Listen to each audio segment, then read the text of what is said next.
Bismillahirrahmanirrahim. Yang pertama adalah tentang jaminan rezeki. Rezeki itu sudah dicatat oleh Allah Subhanahu wa taala. Wa man dabat bil ardi ila Allahi rizquha, dan semuanya ada jatahnya, dan setiap hamba tidak akan mati kecuali sudah mengambil jatahnya. Kerja kerasmu tidak akan menjadikan dirimu kaya. Kalau kerja keras pasti menjadikan seseorang itu kaya, ya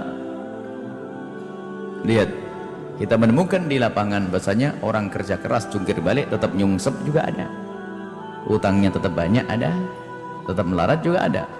Berarti menunjukkan bahasanya kerja keras tidak menjadikan orang itu kaya.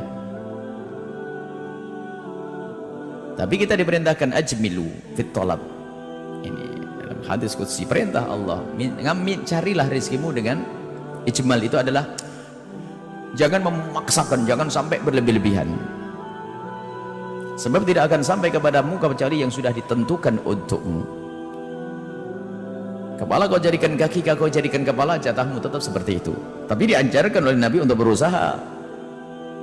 Sehingga ijmal fi thalab ini maknanya apa? Jangan sampai di saat kau mencari rezeki melanggar aturannya. Ada rambu-rambunya. Waktu sholat, kadang-kadang setan menggiring orang belanja itu menjelang waktu maghrib itu. Ibu yang jualan belum sholat asar itu sayang mau ninggalin tuh set. Ya, melanggar Allah nggak bakal jadi rezeki yang sesungguhnya. Jadi apapun yang kita kerjakan tidak akan merubah hakikat kekayaan atau melaratnya seseorang. Sebab apa yang di hadapan Allah, di hadapan Allah Subhanahu wa taala. Jadi apapun yang kita lakukan, dari doa kita tidak akan merubah secara hakikatnya, dan juga usaha kita tidak akan merubah secara hakikatnya. Cuman Allah Subhanahu wa taala selalu sesaat berbicara. Sesaat Allah itu berbicara dengan pandangan Allah, sesaat berbicara dengan manusia dengan cara pandangnya manusia. Sehingga Nabi pun demikian. Sehingga innallaha la yughayyiru ma biqaumin. Ini adalah pandangan manusia. Pandangan manusia bahwasanya perubahan itu seolah-olah dibuat oleh manusia. Sehingga Allah pun mengajak bicara seperti itu. Karena Allah memberikan kepada manusia akal, dengan akalnya untuk berpikir, dengan pikirnya lalu berusaha, dengan usahanya Allah beri. Yang memberi juga Allah sebetulnya. Yang menjadikan dia berpikir begitu Allah, menjadikan dia berusaha adalah Allah. Kalau hakikat adalah usahamu bagian daripada takdir, tapi usahamu bukan merubah takdir. Dibedakan. Usahamu bagian daripada takdir. Kata dokter harus banyak minum misalnya. Betul itu memang. Coba, saya haus saat ini.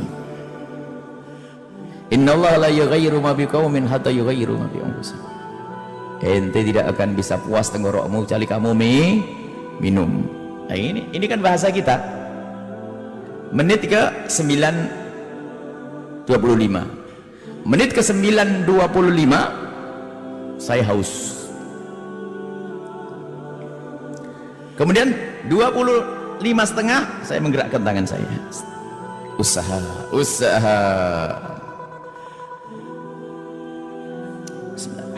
Glek, minum, seger. Menit ke 26 tenggorokan saya seger. Karena minum berubahlah tenggorokan saya jadi seger. Itu kan bahasa manusia. Padahal Allah sudah tahu kalau saya bakal seger. Nggak ada urusannya dengan minum atau tidak minum. Allah tahu kalau saya seger. Tapi tangan saya gerakkan, ini bagian daripada takdir Allah. Allah menakdirkan tenggorokan saya seger. Dan sebelum tenggorokan saya seger, Allah menakdirkan saya berjalan, menjalankan tangan saya. Jadi usahamu bagian daripada takdir. Doa yang kita panjatkan bagian dari takdir. Jadi rentetan, kamu itu tahun 2017 kaya, soleh, ini. Cuman usahamu apa? Cari duit, kenal dengan orang soleh ini, sambil cari duit kenceng, kenal ustadz, cari duitnya banyak, kenal ustadznya jadi baik. Ini usaha ini. Cuman di mata Allah sudah ketahuan ini. Makanya pandanglah dirimu dengan matamu, jangan kau pandang dirimu dengan pengetahuan Allah. Jangan sok tahu tentang Tuhan. Kan ada orang kurang ajar sok jadi Tuhan.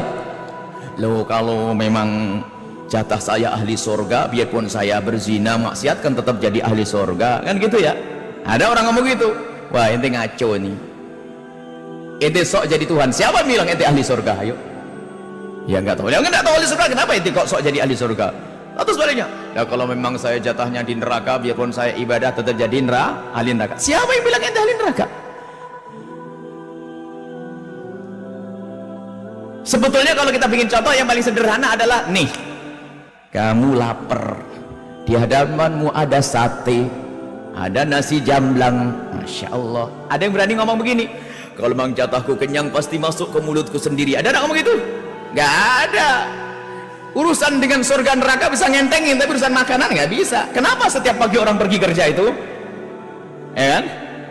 Ini kadang-kadang kita main takdir, seolah-olah punya mata Tuhan, seolah-olah jadi pandangan Allah. Jadi cara pandang kita, sesaat Allah mengajak bicara kita seperti itu, innallaha la yughayyiru ma biqaumin, itu adalah pandangan manusia.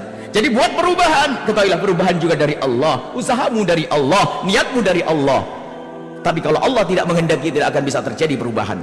Contoh, dari dulu yang namanya sate tetap enak, kalau dimakan jadi kenyang. Tapi orang ini gak mau makan sate, pahit lidah saya loh, kan belum apa-apa sudah di stop oleh Allah.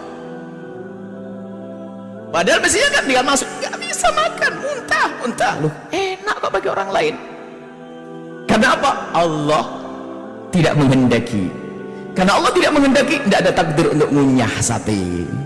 Dan dari ngunyah sate dia ada takdir kenyang baginya. Akhirnya Pak mati setelah itu. Ya, itu kan? Itu takdir. Jangan sok tahu tentang takdir. Ini pembahasan akidah yang panjang masalah takdir ya. Ini perlu.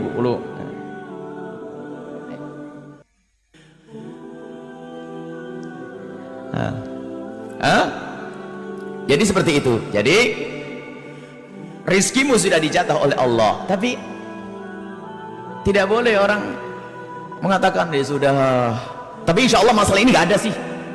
Yang justru yang paling bahaya itu urusan amal baik dan urusan surga neraka. Kalau urusan cari duit sudahlah, gak usah dioperak-operak keluar bagi-bagi itu sudah. Bagi jam 4 sudah bangun. Ini. Paling sedikit sekali yang ngomong, ya Allah, kalau memang rezekinya jatah saya mesti nyampe. Ada enggak kira-kira? Nggak ada. Duit 100 juta taruh depan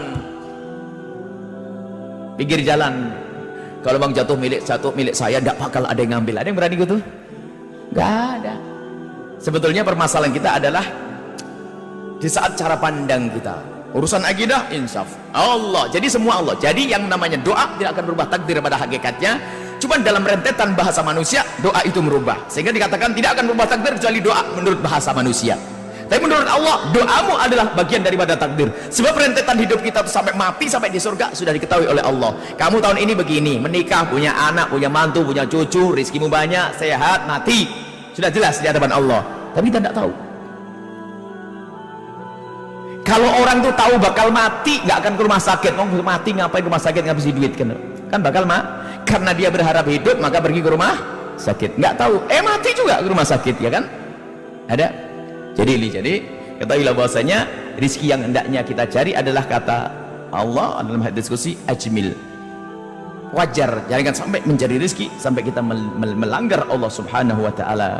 Sekeras apapun usahamu, tidak akan engkau melampaui batas jatahmu, tidak akan. Dan jatahmu sudah ada. Jadi kita gambarkan rizki itu di dalam kotak, dalam satu wadah, itu rizkimu dan harus sampai kepadamu,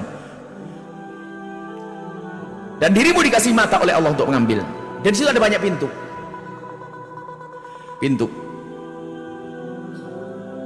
Ada banyak pintu.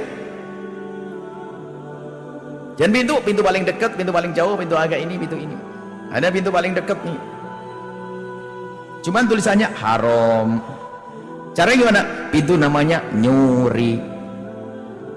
Ada pintunya, ada semuanya.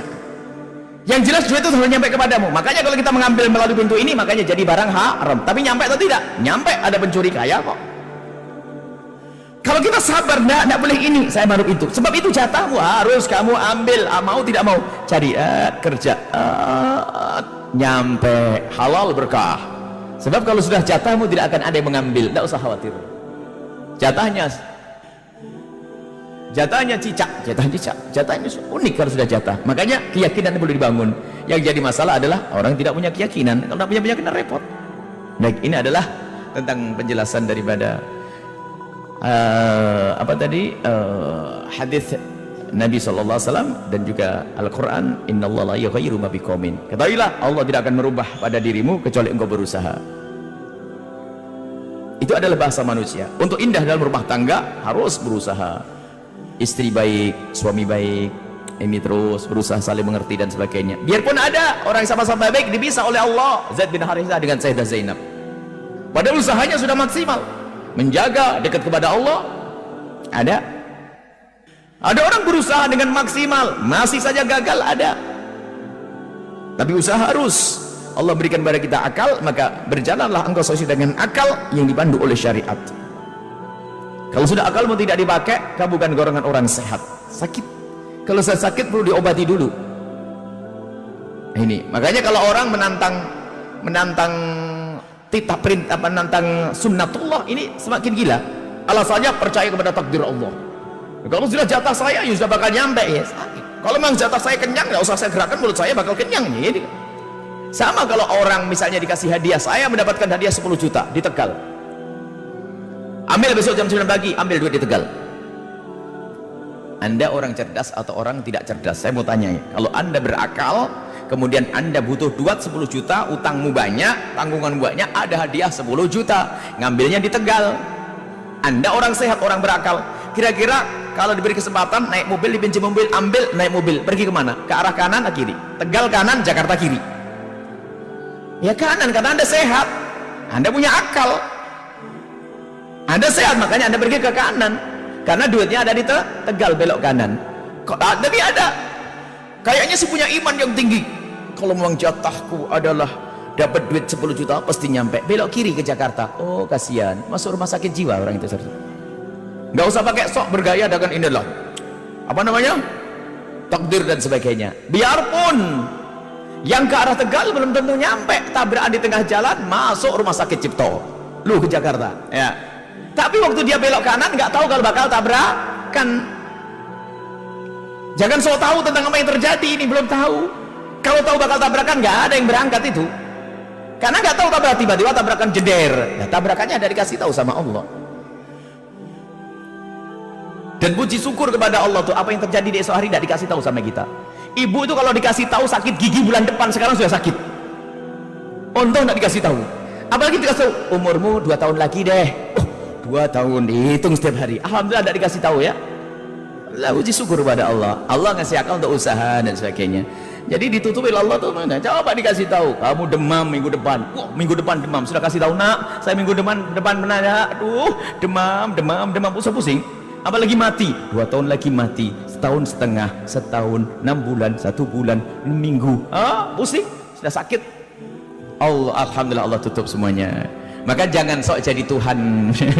Nggak akan jadi. Maka jadilah engkau sebagai hamba yang menjalankan, yang berjalan dengan akalmu tadi sesuai dengan panduan syarak, maka enak. Itulah urusan kita dengan takdir Allah Subhanahu wa taala. Wallahu a'lam bissawab.